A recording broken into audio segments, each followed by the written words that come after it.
Здравствуйте, с вами новостная служба Центральноазиатского телеканала, в студии Андрей Рябченко, и сегодня в программе. В Кыргызстане с боем ликвидировали террористическую группировку, расстрелявшую в упор участкового милиционера. Закон о лидере таджикской нации Эмомали Рахмон заранее опасается преемника Рустама Эмомали. Рахмон на пенсии, неприкосновенность, личные всей семьи, архив, музей, библиотека и фонд имени себя. Главу района взяли в заложники из-за ишаков. Новый ослиный скандал в Кыргызстане. Исламское государство открывает второй фронт в Афганистане. Предостережение российского МИДа.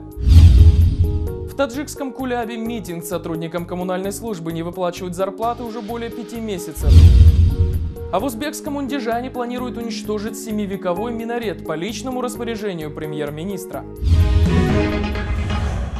Сегодняшней ночью в Бишкеке буквально, можно сказать, шли бои. В столичном микрорайоне была блокирована преступная группировка, являющаяся одной из ячеек международной террористической организации. Ранее ее члены расстреляли одного из столичных участковых, а теперь ранили бойца спецназа. Во время задержания преступники оказали яростное вооруженное сопротивление и были ликвидированы. Госкомитет нацбезопасности пояснил, что двое уничтоженных членов террористической ячейки причастны к ряду особо тяжких преступлений, в том числе к убийству участкового милиционера. Установлено, что уничтоженные боевики имели устойчивую связь с другой террористической группировкой, которую ликвидировали в ходе контртеррористической операции еще в июле. При захвате подозреваемых один сотрудник спецподразделения получил огнестрельное ранение. В настоящее время состояние сотрудника оценивается как удовлетворительное. Пострадавших среди гражданского населения нет. Члены уничтоженной группировки вынашивали намерения по совершению терактов на территории Бишкека и Чуйской области. Во время спецоперации у преступников обнаружены 4 пистолета с боеприпасами, гранаты F1, самодельное взрывное устройство, несколько мобильных телефонов и маски. Силовики указывают, что группировка причастна к убийству участкового Актелека Абдувалиева. Было установлено, что при проведении рейда сотрудник милиции хотел проверить документы у подозрительных лиц. Один из них в упор расстрелял инспектора. Эту операцию проводили Комитет национальной безопасности. Они проводили во время задержания этой террористической организации, оказали сопротивление вооруженное, и они были ликвидированы. После проведения операции у них было взят автомат с боеприпасами, пистолет с глушителем и другие вещи. Ранены были тоже сотрудники спецподразделения Комитета национальной безопасности. Ликвидированы террористы, по нашим оперативным данным, причастны к убийству сотрудника милиции, совершенного 19 ноября. Они напали на нашего сотрудника, участкового инспектора милиции, и он был убит, когда было совершено нападение в отношении нашего сотрудника. В прессе, наконец, появились подробности уже принятого Нижней палатой таджикского парламента резонансного закона о лидере нации Эмомали Рахмоне. Закон, который напрямую противоречит действующей Конституции, был принят парламентом не только без всенародного референдума, но даже и без общественного обсуждения. Текст закона не опубликован до сих пор, но даже то, что уже известно, вызывает множество вопросов. Так, например, оказалось, что лидер нации – это не почетное звание, как, например, Елбасы у Назарбаева, а пожизненная должность. Несмотря на обретение статуса пешво миллат, то есть лидера нации, Эмомали Рахмон теряет в 2020 году возможность быть переизбранным на очередных выборах. Он и так уже исполняет 4-й президентский срок, что противоречит Конституции. Однако просто Рахмон с политической сцены на пенсию не уйдет. Согласно новому закону, он, после того, как оставит пост главы Таджикистана, в статусе лидера нации будет иметь право рекомендовать те или иные решения государственным структурам, и их исполнение станет обязательным для всех. Кроме того, все важные политические, внутренние и зарубежные проблемы будут решаться по согласованию с ним. Таким образом, Эмомали Рахмон заранее серьезно ограничивает власть будущего президента, своего преемника. Многие эксперты в качестве уже давно выбранного Рахмоном преемника называют его сына Рустама Эмомали, который в 26 лет стал генерал-майором, затем возглавлял таможенную службу, а теперь антикоррупционное агентство. Раньше преемником назывался другой родственник, брат жены Хасан Садулаев. Значит ли новое право Рахмона на пенсии ограничивать власть президента его боязнь собственных родственников, то есть преемников? Мнение эксперта. Рахмонова до этого называли учитель учителей, пророк, тень Бога, тень Аллаха. А теперь официально ему дали звание пешвой миллат. в русском переводе лидер нации полностью не означает смысл этого слова. А по-таджикски это означает что-то святое, ближе к Богу и пророку. Но я думаю, что за этим законом стоят три такие тенденции. Первое. Таджикистан на самом деле беременна революцией. Сегодня или завтра. Я уверен, что в Таджикистане происходит что-то очень страшное. И очень трудно предсказать, что это будет бунт, это будет революция, или это будет новый таджикский Майдан. Я это не знаю. Поэтому Рахмонов хочет как-то этим законом для себя иметь такой запасной аэродром, такой парашют, в случае чего он может себя спасти. С другой стороны, по сценарию семьи Рахмонова в 2020 году, когда закончится президентский срок Эмомали Рахмонова, он готовил преемником своего сына, 27-летнего генерала Рустама Рахмонова. Но они убедились, что Рустам еще не совсем готов стать президентом. Поэтому Рахмонов, я уверен, что в следующий раз под каким-нибудь предлогом будет выдвигать свою кандидатуру. Также Эмомали Рахмону после выхода на пенсию должны предоставить административное здание в центре Душанбе и рабочую резиденцию на малой родине в Донгаре. Он сам и его семья получают полную неприкосновенность. Их будет невозможно привлечь к уголовной ответственности, возбуждать против них уголовные дела или налоговые проверки. В этом таджикский закон тоже отличается от казахстанского. У Елбасы тоже есть неприкосновенность личная и семейная, но только тех членов семьи, что живут непосредственно с ним в одном доме. Таджикский закон говорит о полной неприкосновенности всех отпрысков Эмомали Рахмона и его многочисленной семьи. Кстати говоря, кто будет входить в семейный круг, законом не определено и может трактоваться насколько угодно широко. Кроме того, страна обеспечивает создание фонда имени Рахмона, архива имени Рахмона, музея имени Рахмона и библиотеки имени его же. Еще одна особенность закона – пенсия Пешво Милата составит 80% от получаемой сейчас зарплаты президента. И это на фоне того, что средняя пенсия в Таджикистане не превышает даже $100, ну по меньшей мере нескромно. Очевидно, что этот закон противоречит Конституции, в которой не предусмотрена должность выше президента. Как будет обойдена эта заковыка и подпишет ли Рахмон закон о самом себе, размышлял известный правовед и эксперт из Таджикистана Шокир Хакимов. Во-первых, никакой надобности в принятии данного закона не было, поскольку в этом законе отражены элементы одноименного закона, принятого в Казахстане, и некоторые нормы восприняты из Конституции Ирана и так далее.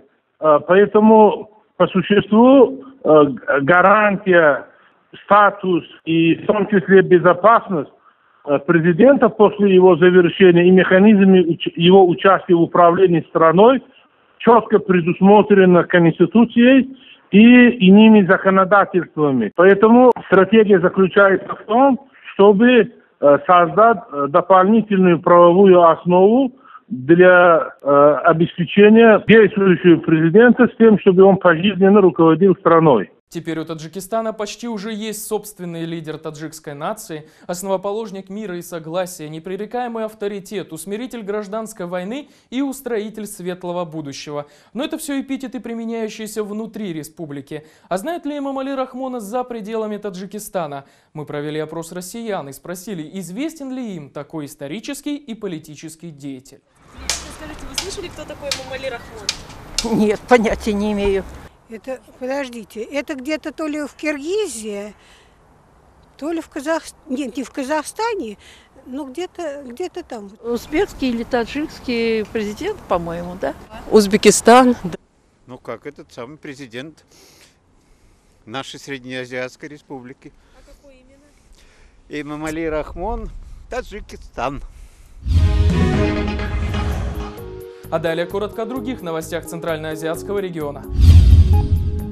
Пострадавшего от землетрясения в Таджикистане Бартанского ущелья эвакуированы первые 25 местных жителей. 4 из них больны, 12 дети, остальные лишившиеся домов. Этот же вертолет доставил на место трагедии первую гуманитарную помощь. Туркменистан – один из важнейших стратегических партнеров Белоруссии в Центральной Азии, заявил Александр Лукашенко во время визита в Ашхабад. Беларусь готова значительно расширить линейку поставляемой в Туркменистан продукции. Президент Туркменистана отметил потребность страны в грузовых вагонах, в путевом оборудовании и лифтах. В Узбекистане арестованы больше десятка христиан. Ташкентская милиция разогнала их собрание и конфисковала литературу, а также компьютеры, мобильные телефоны, фотоаппараты и даже гитару. Христиане были доставлены в милицейский участок, где провели более 10 часов. Позднее задержанные были оштрафованы за незаконное производство, хранение и ввоз религиозных материалов, а также обучение без регистрации религиозной организации. Казахстанский тенге достиг нового исторического дна. На бирже его курс опустился до 314 тенге за доллар. В обменных пунктах тенге торгуется уже по цене 315 тенге за доллар. Казахстан вошел в первую двадцатку стран с самыми высокими показателями вывода капитала. Из Казахстана с 2004 по 2013 год в совокупности было выведено почти 170 миллиардов долларов. За Казахстаном из Центральноазиатского региона следует Киргизия, которая заняла 121 место с показателем вывода капиталов на сумму 101 миллион долларов в год, и Таджикистан, расположившийся на 122 месте, откуда выводится около 93 миллионов долларов в год. Меньше всего средств выводится, по данным исследователей, с Туркмении около 36 миллионов долларов ежегодно. По Узбекистану данных нет. Уроженцу Туркменистана в Башкирии предъявлено обвинение в убийстве 5 человек. По версии следствия, компания молодых людей распивала спиртные напитки в квартире. Вспыхнула ссора, и туркменистанец вместе с подельником-россиянином убили 5 участников попойки. На телах убитых было насчитано от 30 до 70 проникающих колото-резаных ран. Оба подозреваемых состояли на учете у врача-психиатра. Житель Астаны Оскар Жунисбеков спас девочку, упавшую в открытый люк. Инцидент произошел недалеко от школы. Ученица 3 класса упала в колодец глубиной 6 метров. До приезда спасателей Оскар спустился по аркану в колодец и вытащил девочку. Врачи поставили школьнице диагноз общее переохлаждение. Девочка рассказала, что находилась в люке около 30 минут. В Кыргызстане, в городе Каракол у озера Иссык-Куль открыли памятник великому русскому поэту Александру Пушкину. В церемонии принял участие премьер-министр Тимир Сариев и посол России Андрей Крутько. Вы тоже хотите, то есть Российская Федерация, чтобы в Кыргызстане был мир, было спокойствие, было развитие. И сегодня для нас, для кыргызстанцев, для иссыкульцев большой праздник. Появились кадры последней военной колонны российских войск, уходящих из Кулеба. Их передислоцировали от границы с Афганистаном ближе к Душанбе, что вызвало массу вопросов относительно эффективности и надобности такого шага. В Кыргызстане вокруг ослиной фермы на юге республики все сильнее разгорается скандал. Владельцы бизнеса, который местные жители пытаются всеми силами уничтожить, сообщили, что сельчане взяли в заложники Акима, то есть главу района, который приехал на переговоры. Милиция захват высокопоставленного заложника опровергает. Скандал вокруг ослиной фермы разгорается с ноября. Местные жители вдруг обнаружили, что ишаки, которые были скуплены у них китайскими предпринимателями, содержатся недалеко от села. Это вызвало волну возмущения у местных. По их мнению, ослиное мясо с этой фермы может появиться на рынках под видом другого мяса, и это якобы оскорбляет их чувства верующих. Местные жители утверждают, что по исламу ослов есть нельзя, поэтому предприниматели должны убираться с их земли. Бизнесмены, в свою очередь, опровергают слова населения, говоря, что не собирались продавать мясо в Кыргызстане, потому что оно гораздо дороже в Китае, да и в целом ишаки нужнее им в Поднебесной живыми. И все-таки местные настояли, чтобы бизнесмены вывезли ишаков в Китай, причем немедленно. Обсудить именно это приехал к местным аким района. И, как сообщили бизнесмены, толпа взяла в заложники чиновника, требуя ликвидации фермы, угрожали поджогом. Милиция это опровергает, пояснив, что люди просто требовали, чтобы всех ослов вывезли в течение 24 часов. Объяснение предпринимателей, что вывести немедленно более 300 животных невозможно, толпу не устроили. Удивительно и то, что по сообщению китайских бизнесменов в соседнем селе тоже есть ослиная ферма другой китайской компании, но там жители не возмущаются. Кыргызстан не раз заявлял о необходимости привлечения иностранных инвесторов. Китайские бизнесмены, которые вложили деньги в ферму, пришли не просто так, а в рамках подписанного Ошской областью китайской провинции меморандума о сотрудничестве. На основе этого соглашения китайская компания получила необходимые разрешения.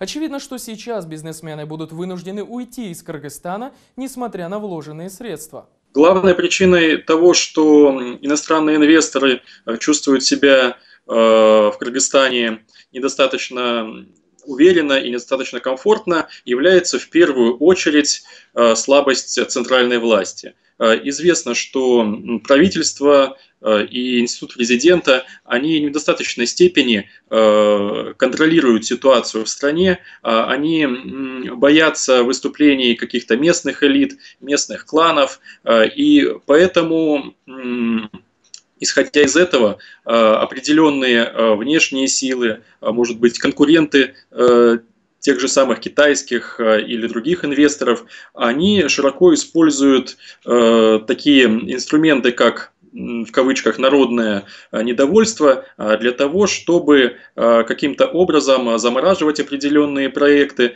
или перебрасывать их на других инвесторов. Данная ситуация, конечно, является ненормальной, поскольку Кыргызстан не является страной, которая самостоятельно может повысить свой экономический потенциал, свой промышленный потенциал. И можно сказать, что единственный расчет является на таких последовательных инвесторов, например, как из Китая, из России. Однако из-за того, что правительство не может контролировать местную власть и оказывать, если приходится, если при необходимости, определенное давление с тем, чтобы осадить эти горячие головы, то по этой причине экономическая ситуация в стране, она остается на довольно таком тяжелом положении. Россия призывает серьезно отнестись к возможному переключению внимания террористической группировки ИГИЛ-Даиш на Афганистан и позднее на страны Центральной Азии. Кабул может стать плацдармом для захвата центральноазиатских республик. При этом Запад, по словам представителя российского МИДа Марии Захаровой, попустительствует террористам, которые теперь рассматривают Афганистан как лакомый кусочек. Радикальные исламисты давно доказали свою способность использовать любые кризисные ситуации в своих интересах, усугубляя старые конфликты и создавая новые очаги противоречия, отметила она. Такое развитие событий представляет прямую опасность для Афганистана, который долгие годы переживает военно-политический кризис. Теперь же, когда Россия начала искоренение ИГИЛа и прочих террористических организаций на территории Сирии, может произойти частичная переориентация на Афганистан. Помимо внутренней борьбы между талибами и игиловцами за контроль над рядом провинций Афганистана, террористами реализуется стратегия, направленная на захват территорий, находящихся в непосредственной близости от афганской границы с соседними государствами. Уже не раз в открытую со стороны террористических группировок, включая в том числе и ИГИЛ, звучали планы сформировать в Афганистане плацдарм для будущей дестабилизации всего региона. И судя по нынешним тенденциям, которые развиваются, эти угрозы начинают приобретать вполне реальные очертания.